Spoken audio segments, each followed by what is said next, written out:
El gran fraude ecuménico, desenmascarando a la ramera del Apocalipsis. Leemos en la palabra del Señor, 2 Corintios, capítulo 6, versículos del 14 al 17. No os unáis en yugo desigual con los incrédulos, porque ¿qué compañerismo tiene la justicia con la injusticia? ¿Y qué comunión? La luz con las tinieblas. ¿Y qué concordia Cristo con Belial? ¿O qué parte el creyente con el incrédulo? ¿Y qué acuerdo hay entre el templo de Dios y los ídolos? Porque vosotros sois el templo del Dios vivo, del Dios viviente, como dijo el Señor: habitaré y andaré entre ellos y seré su Dios, y ellos serán mi pueblo. Por lo cual, salid de en medio de ellos y apartaos, dice el Señor, y no toquéis lo inmundo, y yo os recibiré. Gloria a Dios. Apocalipsis 17, los primeros versículos dice: vino entonces uno de los 7 ángeles que tenían las 7 copas y habló conmigo diciéndome: ven acá y te mostraré la sentencia contra la gran ramera, la que está sentada sobre muchas aguas, con la cual han fornicado los reyes de la tierra, y los moradores de la tierra se han embriagado con el vino de su fornicación. Hermanos, muchos ingenuamente piensan que a partir del Concilio Vaticano II, el último de los concilios de la Iglesia Católica, el catolicismo actual ya no es como el que siempre solía ser, o como el que fue, que ahora los protestantes ya no somos anatemas, es decir, malditos, sino que ahora somos hermanos separados, y que es posible la unidad entre lo católico y el cristianismo verdadero. Pero qué equivocados, tan tremendamente equivocados están esos que piensan así. La realidad es que ese Concilio Vaticano II reafirmó los cánones y decretos de los concilios anteriores, que definieron el dogma romano. Eso lo podemos ver tal y como el mismo Vaticano II así lo define. Dice así: este Concilio Sagrado Vaticano II acepta lealmente la venerable fe de nuestros antecesores, y luego sigue diciendo, y propone de nuevo los decretos del Segundo Concilio de Nicea, del Concilio de Florencia, y escuchen bien, y del Concilio de Trento, Flannery Opsit, tomo 1, página 412. Así que realmente, a pesar del cacareado aggiornamento, nada ha cambiado. Roma es semper eadem. Son palabras latinas que significa siempre la misma. Y lo será hasta su estruendoso final. Léase Apocalipsis 17, versículos 16 y 18. Sigamos avanzando en la exposición de este tema, que va a ser muy importante que entendamos acerca del gran fraude ecuménico. Punto 1. Los 2 tipos de evangélicos ecuménicos. Pregunta: ¿deberíamos preocuparnos los verdaderos cristianos por el manido asunto del ecumenismo en el contexto evangélico católico? Respuesta: yo creo que sí. Yo creo que sí.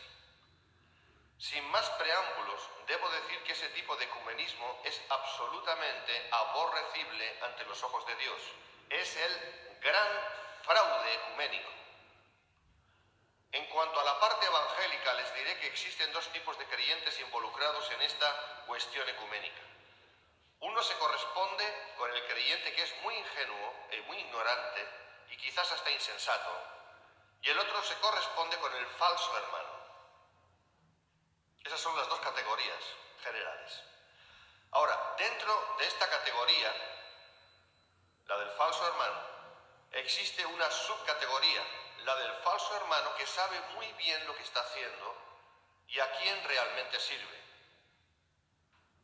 Insisto, ¿y a quién realmente sirve? Sirve a ciertas instancias del Vaticano. De estos últimos incluso hay muchos llamados ministros. Sí, tal y como lo oyen. Medítenlo. ¿Les sería muy difícil a la institución del Vaticano el preparar concienzudamente a agentes suyos para que se hicieran pasar por ministros evangélicos, aún y por años, hasta que muchos creyentes confiaran en ellos sin llegar a percatarse de nada extraño?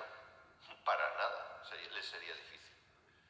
Estos agentes católicos infiltrados estarían sirviendo a su Santa Madre Iglesia y a su Papa de esta manera, meritando de ese modo. Debo añadir que esto es una indiscutible realidad. La infiltración en las iglesias evangélicas y en el seno eclesial en general es una realidad absoluta que por lo dantesca, por lo horrible, a muchos les cuesta aceptar y aún pensar en ello. Pero no hagamos como el avestruz que esconde la cabeza cuando ve venir el león. Afrontemos los hechos y hagamos lo que está en nuestra mano hacer conforme la Biblia nos enseña. Escuchen la afamada Kathryn Kuhlman, que nunca alentó a los católicos a salir de su iglesia, sino todo lo contrario. Y se la ve en foto tomada por las manos con gesto muy especial y exclusivo con el ya muerto Pablo VI. Tenemos a Benny Hinn, fiel discípulo de la Kuhlman, que estuvo hace poco en Roma rezando con el cura fraile Cantalamessa, con el cual también estuvo Marcos Witt. Y así muchos. ¿Qué está pasando? ¿Qué es esto? ¿Cómo es posible que estas personas supuestamente evangélicas estén confraternizando a nivel espiritual con gente de la Gran Ramera? ¿Cómo es posible? Es posible porque son todos de lo mismo, en cierta manera. Católicos carismáticos. Vamos a hablar de los católicos carismáticos. Hay que decir respecto al primer tipo de evangélicos mencionados arriba, sobre todo los de tipo neopentecostal carismático, que están muy engañados en cuanto a lo que realmente es un católico carismático. Han llegado a creer que en general un verdadero católico, y déjenme decir al respecto que hablo de un católico obediente y sujeto al dogma de su organización religiosa, porque hay muchos que se llaman católicos pero no son católicos. Así que un verdadero católico, en este caso carismático, y que habla en lenguas, y déjeme decirle acerca de las lenguas, muchos ingenuamente piensan que porque un católico hable en lenguas, esa es señal de que han nacido de nuevo. Las lenguas nada tienen que ver con este asunto, hasta los satanistas hablan en lenguas. Así que cuidado, que no tienen nada que ver aquí el asunto. Ahora, insisto, han llegado a creer en general que un verdadero católico, en este caso carismático, que habla en lenguas, es necesariamente un verdadero cristiano. Ahora la pregunta es, ¿se puede ser cristiano sin ser salvo? No hay manera. Lo que define a un verdadero cristiano no son las lenguas. Lo que define a un verdadero cristiano en primera instancia es que ha nacido de nuevo, es decir, que es salvo. Juan 3:3. Ahora, ¿puede un católico, como descrito arriba, fehacientemente creer que es salvo? Respuesta, no. A un católico confeso, sea carismático o no sea carismático, por dogma no le es permitido creer que es salvo bajo ningún concepto. Y este punto lo vamos a ampliar más adelante, seguramente en una segunda entrega. Pero fíjense que es muy importante tener eso en cuenta. Hablaremos más de ello. Ahora vamos a hablar de la ramera, que es astuta y seductora. En aras de ese ecumenismo, el Vaticano dispone de mentes muy pensantes. Oh, no son tontos, no. Que han sabido y saben recrear diversas astucias para engañar y seducir al ingenuo creyente evangélico. No en vano, Roma es la ramera del Apocalipsis. La católica ramera del Apocalipsis, desde el Concilio Vaticano II, intenta agradar a todos y mostrar su cara más amable. No olvidemos eso. Y para eso utiliza un doble lenguaje.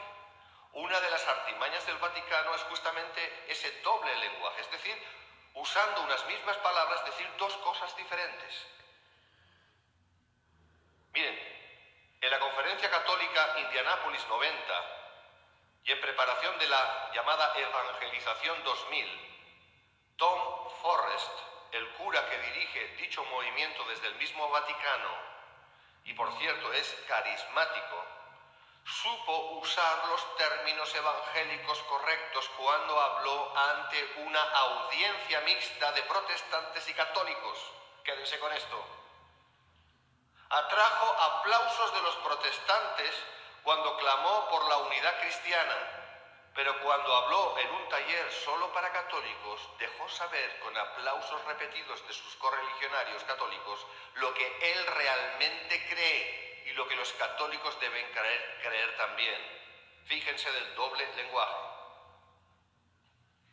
Ahora aquí les voy a transliterar lo que él dijo. Dijo así Tom Forrest, el cura católico carismático, pero esta vez a los católicos. Nuestra labor es la de hacer verdaderos cristianos llevándoles al seno de la Iglesia católica. Así pues, la evangelización nunca es completamente exitosa, solo es parcial, hasta que el convertido es hecho miembro del cuerpo de Cristo por ser llevado al seno de la Iglesia católica. Escuchad las palabras del Papa Pablo VI. Este es un documento que cada uno de vosotros deberíais tener en vuestras casas, llamado Sobre la evangelización del mundo moderno. Esto es lo que el Papa dice. Y cita lo siguiente, Forrest. Dice, el compromiso de alguien al que se acaba de evangelizar no puede quedar como algo abstracto. Oh, soy cristiano. Esto es demasiado abstracto. Debe dársele una forma visible y concreta a través de ser parte de la Iglesia Católica, nuestro sacramento visible de salvación. Sigue diciendo Forrest, me gusta decir esas palabras y las voy a decir otra vez, nuestro sacramento visible de salvación. Esto es lo que la Iglesia Católica es. Y si eso es lo que es la Iglesia Católica, debemos estar evangelizando hacia la Iglesia. No debéis solamente invitar a alguien a ser cristiano, les invitáis a ser católicos. ¿Cuál es la importancia de esto? Primeramente existen 7 sacramentos y la Iglesia Católica tiene esos 7 sacramentos. En nuestros altares tenemos el cuerpo de Cristo. Bebemos, qué aberración, hermanos, por cierto, pero sigo leyendo. Bebemos la sangre de Cristo, Dios mío. Jesús está vivo en nuestros altares. Somos uno con Cristo en la Eucaristía. Como católicos tenemos a María y a esta Madre nuestra, Reina del Cielo, está rezando por nosotros hasta que nos vea en la gloria. Otra vez digo, qué aberración, hermanos, pero sigo leyendo. Como católicos tenemos el papado. ¡Wow! Una historia de papas desde Pedro hasta Juan Pablo II. Tenemos la roca sobre la cual Cristo edificó su iglesia. Permítame, pero de vez en cuando tengo que explayarme. Todo esto es una aberración, pero esto es lo que un católico debe creer, hermanos. Ahora sigo citando a Tom Forrest. Como católicos me encanta esto que voy a decir. Tenemos el purgatorio. Gracias a Dios. Yo soy una de esas personas que nunca llegarían a ver a Dios sin Él. Ahora déjenme decir una cosa, hermanos. El purgatorio es un lugar de fuego donde la gente, según ellos, se quema. Ahora sigo hablando.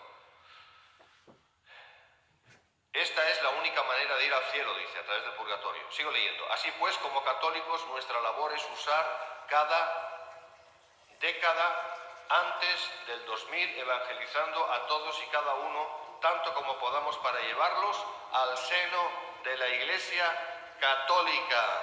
Hasta aquí el cura Tom Forrest. ¿No se dan cuenta, queridos lectores, de la falacia, de la falsedad que supone el decir una cosa queriendo decir otra y dejándolo claro más tarde ante sus católicos?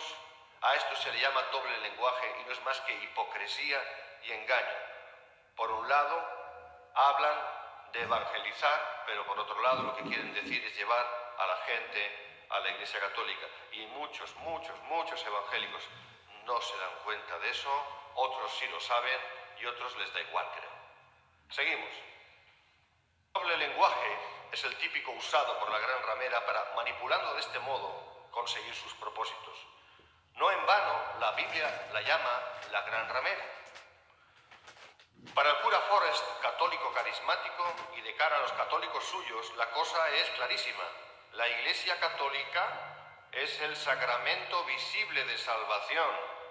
Y esto es así porque para el católico verdadero, su Iglesia es la única verdadera y es el mecanismo exclusivo de salvación. Y esto está obligado a creer. Si el sacramento de salvación, entre comillas, es la Iglesia romana, pues entonces quedan excluidas de la salvación y quedan excluidos de la salvación todos aquellos que no pertenezcan a esa salvífica institución, y eso mismo enseña Roma. O como dice de otro modo el doctor Nadir Carreño, el ecumenismo católico es muy simple. Yo soy la Iglesia, solo yo tengo la plenitud de los medios de gracia, aunque por cortesía llamo iglesias a otras comunidades. La unidad ya existe, está en mí. Vuelvan a mí y se habrá logrado el propósito del ecumenismo. En mí habrá campo para que cada denominación mantenga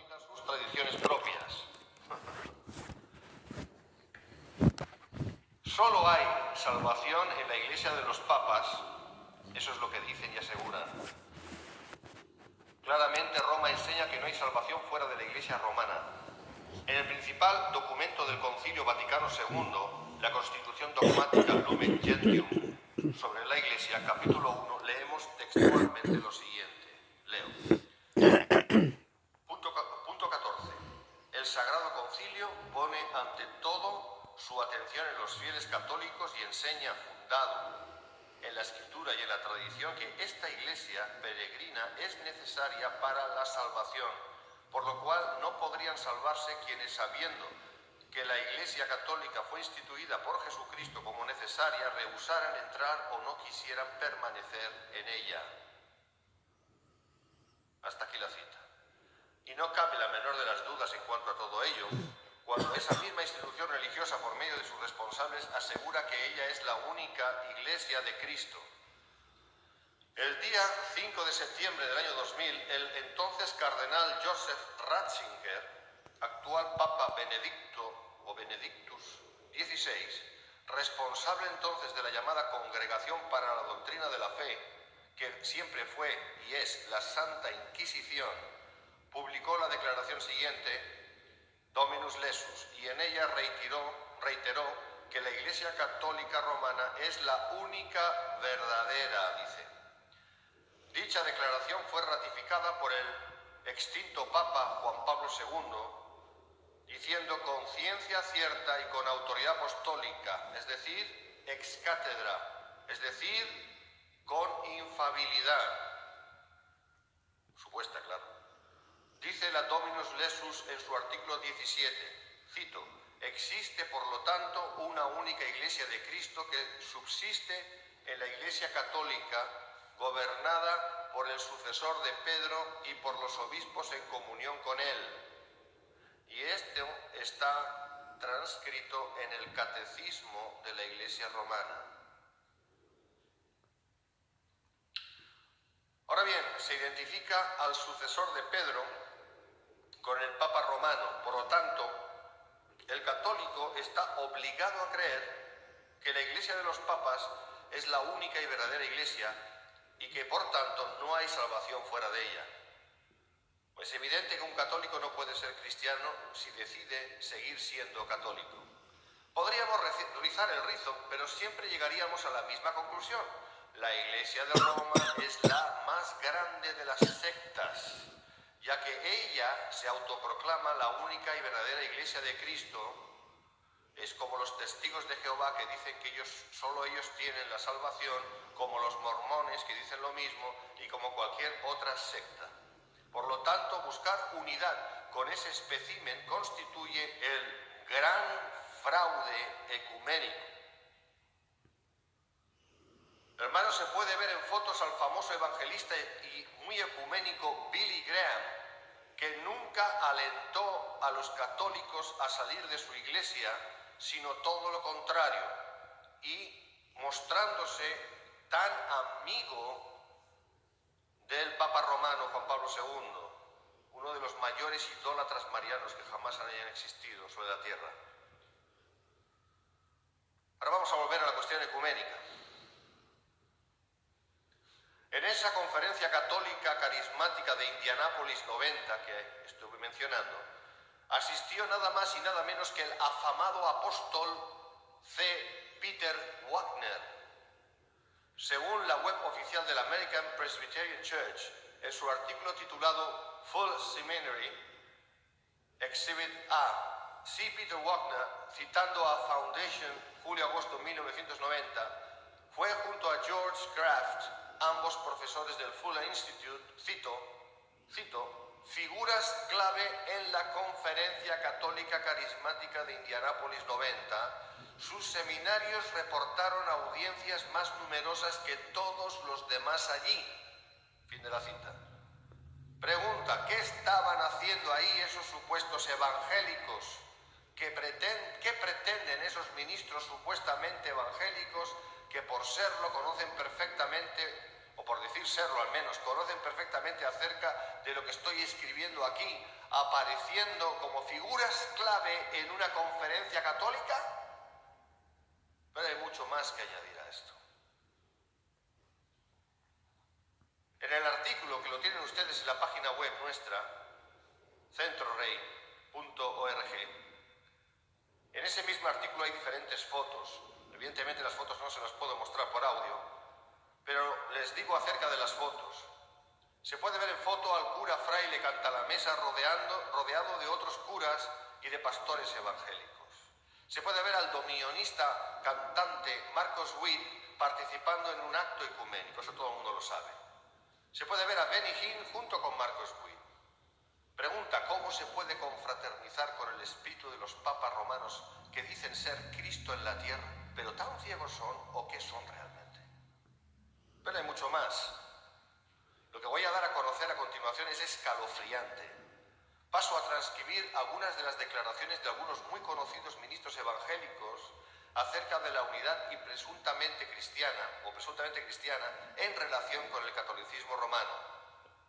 Declaraciones todas ellas hechas en un congreso ecuménico carismático patrocinado por el Comité de Servicio de Renovación Americana en St. Louis, Missouri, del 21 al 23 de junio del año 2000 y llamado Celebration Jesus 2000, o en español, Celebración de Jesús 2000. Me tomo la libertad de hacer algunos comentarios respectivamente porque no me puedo callar, hermanos. Si callara pecaría. Fíjense, Vincent Sinnen, neopentecostal y ecuménico convencido, dijo lo siguiente. Vincent Sinnen es muy conocido, por cierto.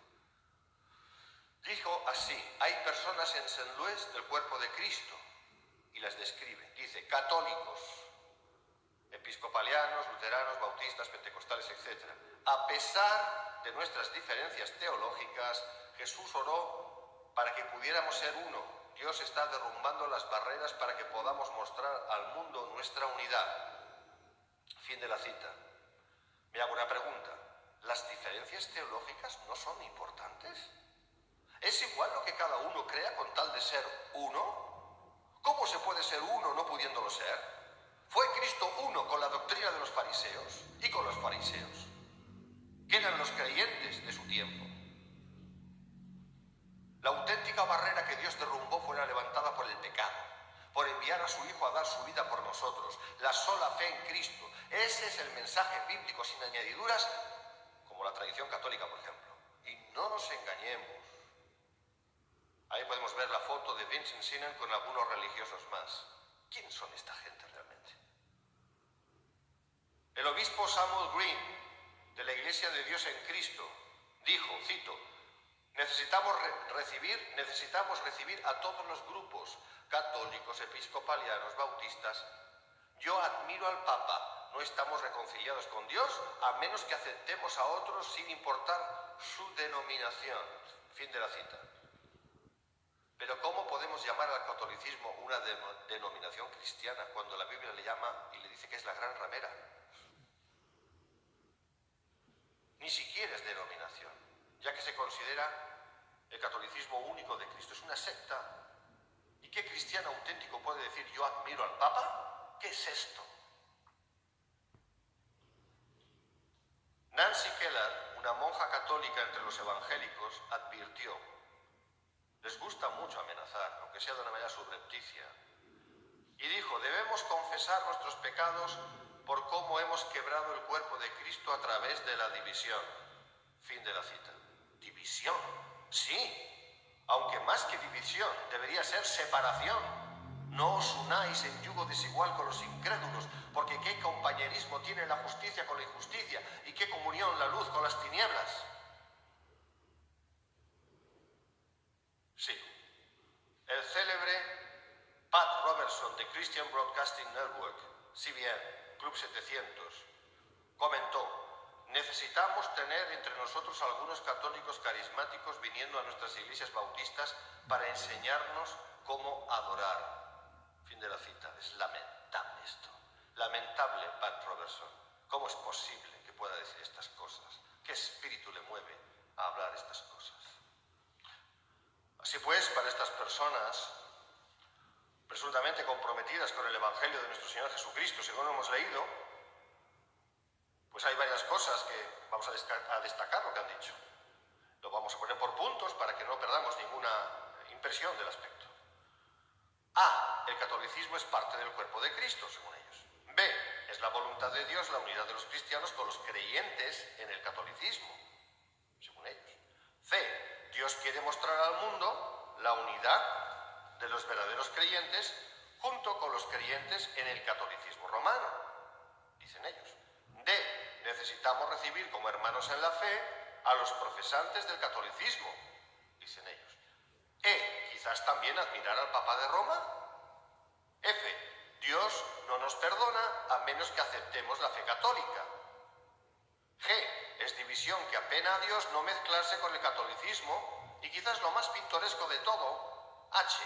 Deberíamos adorar como lo hacen los católicos carismáticos y también quizás a María, quizás rezarle en lenguas. Y digo de nuevo, ¿cómo se puede estar tan ciego? ¿O no son tan ciegos muchos de ellos? Sigamos. ¿Puede un católico romano ser verdadero cristiano? Aquí vamos a entrar en la cuestión. Y de hecho, este estudio lo estamos dando en una sola parte. Ya lo digo aquí claro para que nadie busque una segunda. ¿Puede un católico romano ser verdaderamente cristiano?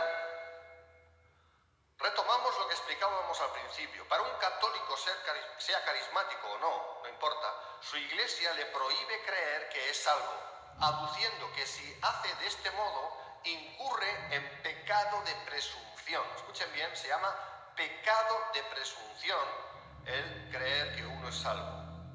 Ese sería para Roma uno de los peores pecados, porque según esa institución religiosa se cometería contra el Espíritu Santo y sería la presunción de salvarse sin merecimientos, dice. El catecismo de la Iglesia Católica enseña que si una persona cree tener la seguridad de que irá al cielo cuando muera, comete el pecado de presunción. Ahora vamos a probar lo que estamos diciendo. Leemos del siguiente modo el citado catecismo, que es el dogma que tienen que creer.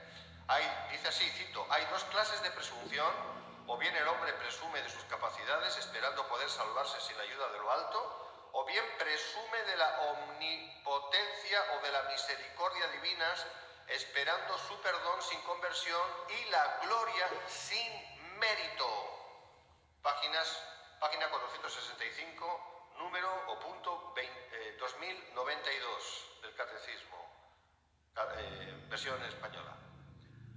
Fin de la cita. Esta declaración conciliar, hermanos, invalida la misma Escritura, donde Dios nos dice que los verdaderos cristianos por gracia somos salvos por medio de la fe, y esto no de nosotros, pues es don de Dios, no por obras, para que nadie se gloríe. Efesios 2, 8, 9.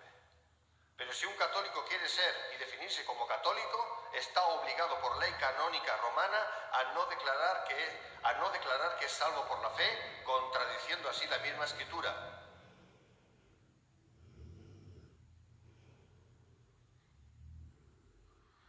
Sigamos. La católica es una salvación aleatoria. Por lo tanto, un católico profesante jamás podrá estar seguro de su salvación, ya que el obtenerla depende no solo de su fe en Cristo y su suficiente obra meritoria, sino del cumplimiento de las obligaciones sacramentales, así como de numerosas obras, nadie sabe cuántas, con las cuales deberá meritar, o como se dice vulgarmente, ganarse el cielo. El Concilio de Trento, en su sesión número 6, concluyó diciendo que las buenas obras personales no solo nos justifican delante de Dios, sino que son esenciales para la salvación. Así lo afirma el Canon 24 de ese mismo Concilio de Trento. Esto implica que solo Dios sabe cuántas buenas obras hay que hacer y meritar para llegar al cielo, pero el católico regular no lo sabe. El católico romano es un esclavo de su propia creencia, es un esclavo de su propia y falsa iglesia. Nos detenemos a preguntarnos, ¿de qué sirve seguir concienzudamente todos los pasos que existe en la religión de Roma si nadie que la practique puede tener la seguridad y certeza de la salvación? ¿No dice la palabra de Dios que la fe es la certeza de lo que se espera, la convicción de lo que no se ve? Hebreos 11:1. ¿Se dan cuenta? El dogma católico va en contra de la misma palabra de Dios. ¿Y quién tendrá razón? ¿El dogma católico o la palabra de Dios? Echen cuentas, hermanos. El apologista reformista Dave Hunt escribe al respecto, cito: para el católico la salvación no viene mediante recibir a Cristo como Salvador personal, sino que es un extenso proceso que comienza con el bautismo, el bautizo en concreto, y de ahí en adelante depende de la relación continua de la persona con la Iglesia. La salvación viene mediante la participación en los sacramentos, penitencias, buenas obras, sufriendo por los pecados personales y los pecados de otros aquí o en el purgatorio. Indulgencia para reducir el tiempo en el purgatorio y cantidades casi interminables de misas y rosarios dichos a favor del feligrés aún después de la muerte. El evangelismo católico es por obras, la antítesis propiamente dicha del evangelio de la gracia de Dios. Fin de la cita. Hermanos, en el catolicismo, el dogma católico se pone por delante del evangelio de la gracia y lo esconde de los ojos del católico. Esta es la creencia y idea del católico regular, dicho con compasión: el católico es un ser infeliz. Habemus purgatorium. Escuchen, hermanos, el Concilio de Trento, artífice de toda la oficialidad dogmática romana, jesuita por cierto, lo expone, me refiero al concilio, lo expone con claridad meridiana. Cito: si alguien dijera que después de la recepción de la gracia de justificación la culpa es remitida y la deuda de la pena eterna es borrada de cada pecador arrepentido, que no queda ninguna deuda temporal a ser descargada en este mundo o en el purgatorio antes que las puertas del cielo puedan abrirse, sea maldito, es decir, anatema. Esto es lo dicho por el Concilio de Trento, que es el que define, como digo, el dogma católico. Así pues, para la Iglesia Católica, la gracia, que justifica contradiciendo lo que enseña la Biblia, no es suficiente. La gracia no es suficiente para la Iglesia Católica. Para esa institución, que es la gran ramera, y hay que decirlo con todas las palabras, el fiel deberá meditar en este mundo y en el próximo, en lo que llaman el purgatorio. Los pecados deben ser expiados. Esto puede hacerse en este mundo mediante tristezas, miserias y tribulaciones de esta vida y sobre todo mediante la muerte. Eso es uno de las declaraciones del Concilio Vaticano II. En esta declaración dogmática conciliar vemos que la verdadera expiación, la que logró para todos los hombres Cristo Jesús, brilla por su ausencia y es sustituida por las tristezas, miserias y tribulaciones de esta vida. En otras palabras, no solo es insuficiente el sacrificio inigualable de Cristo para cada hombre, sino que además cada hombre debe ser su propio Cristo. ¡Qué blasfemia! Sobre el asunto de la muerte, como lugar de expiación, Roma sigue diciendo a través del Concilio Vaticano II, cito: de lo contrario, la expiación debe hacerse debe hacerse en el más allá, bueno, es un país también, mediante el fuego y los tormentos o castigos purificadores, es decir, el lugar de la purga. Es el llamado purgatorio, lugar inexistente por otra parte. Para el católico, la sangre de Cristo no es suficiente para purgar sus pecados. Es necesario el fuego atormentador, el cual, según esta institución, logra purgar dichos pecados. Es el fuego y no la sangre de Cristo. Terrible, terrible, terrible, terrible, terrible blasfemia. Y en el artículo escrito, ustedes lo pueden encontrar en centrorey.org. En la foto 19 ven ustedes la representación del purgatorio con los justos quemándose. ¡Qué horror! ¿Querrá Dios que los que han creído en su Hijo se quemen por siglos en ese supuesto lugar? ¡Qué falsedad! Pues esto es lo que un católico regular está obligado a creer. Y acordémonos de las palabras del cura carismático Tom Forrest, las infames palabras. Cito: como católicos me encanta esto que voy a decir, tenemos el purgatorio, gracias a Dios. Yo soy una de esas personas que nunca llegaría a ver a Dios sin él. Fin de la cita. Y yo te digo, tú no vas a ver a Dios a través del purgatorio. Número 1, el purgatorio no existe. Número 2, si no eres salvo, no verás a Dios. Pero fíjense que Forrest está ansioso por pasar por ese lugar de tormento. A esto se le llama, hermanos, masoquismo. En modo alguno el catolicismo romano puede ser cristiano, en modo alguno. Y sin embargo, como venimos diciendo, muchos evangélicos han llegado a creer que esos infelices católicos son hermanos en la fe. Lo siento, pero no lo pueden ser si siguen creyendo la nefanda e infame doctrina de los papas, por tanto, poniéndola por encima de la Escritura. El católico deberá escoger entre la Escritura y la doctrina de los papas. Si escoge lo primero, automáticamente dejará de ser católico. Una cosa es clara también: cuando los católicos romanos, que tienen un corazón para Dios, llegan a leer con fe la Biblia, obedeciéndola por encima de los dictados romanistas, encuentran al verdadero Jesús y dejan de ser católicos para ser cristianos, pertenecientes entonces a la Iglesia Universal de Jesucristo. Inmediatamente esto hace que salgan de esa institución infecta e infernal y busquen una iglesia verdaderamente evangélica, donde se predique la sana doctrina de nuestro Señor Jesucristo. Por eso Roma odia la Biblia, porque sabe que el libro de Dios la denuncia si se le presta atención. Roma, hermanos, aborrece la Biblia. Esto fue lo que el Papa impío, Pío VII, el que en el año 1814 rehabilitara a la sociedad jesuita, por cierto, le escribió al primado de Polonia en el año 1816. Presten atención, cito: es evidente, dice el Papa, es evidente desde la experiencia que las sagradas escrituras, circulando en lengua vernácula, han producido más daño que beneficio. Parafraseando a Trento, hemos deliberadamente tomado las medidas oportunas para remediar y abolir esta pestilencia. Fin de la cita.